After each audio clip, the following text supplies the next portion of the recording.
हमारी जिंदगी में कई बार ऐसा होता है जब हम सिर्फ यही देखते रहते हैं कि हमारे पास क्या नहीं है।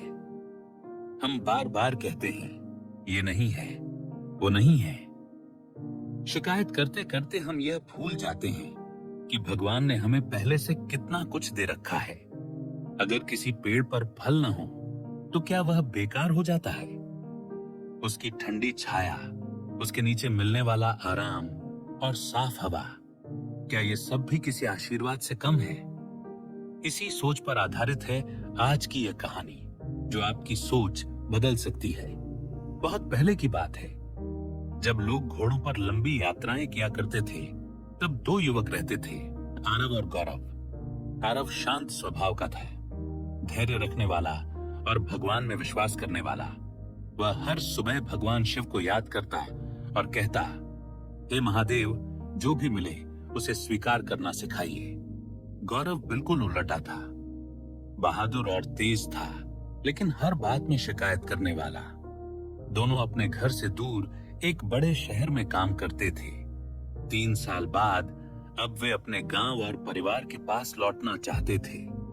एक दिन वे घर के लिए निकल पड़े, लेकिन रास्ते में गाड़ी चलाने वाले ने जंगल से जाने से इनकार कर दिया। आगे की दूरी उन्हें पैदल ही तय करनी पड़ी।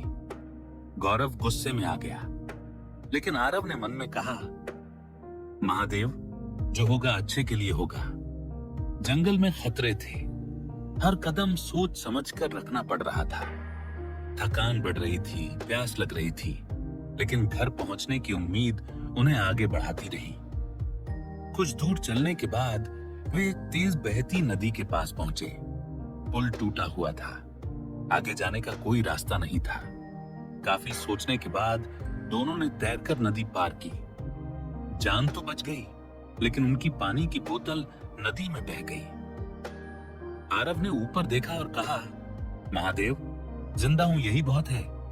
लेकिन गौरव फिर बोला, अब क्या करेंगे, न पानी है न आराम। तभी तेज बारिश शुरू हो गई। दोनों भागकर जंगल में बनी एक झोपड़ी में चले गए और वहीं रुक गए। गौरव लगातार शिकायत करता रहा, लेकिन आरव ने बारिश का पानी इकट्ठा कर लिया। दोपहर में जब बारिश रुकी, वे फिर चल पड़े तो धूप तेज थी और भूख लगने लगी थी। आखिरकार वे एक बहुत बड़े पेड़ के नीचे पहुंचे। वहां ठंडी छाया थी। दोनों बैठ गए। तभी गौरव बोला, इस पेड़ का क्या फायदा, इस पर तो फल भी नहीं है, बिल्कुल बेकार है। आरव कुछ बोल पाता, उससे पहले ही पेड़ के पास बने एक पुराने शिवलिंग से एक शांत लेकिन गंभीर आवाज आई, बेटा, तू सिर्फ वही देख रहा है जो तुझे नहीं मिला। ये पेड़ फल नहीं देता, लेकिन इसकी छाया तुझे जिंदा रख रही है। जैसे मैं नष्ट भी करता हूं और संभालता भी हूं। हर चीज का अपना काम होता है।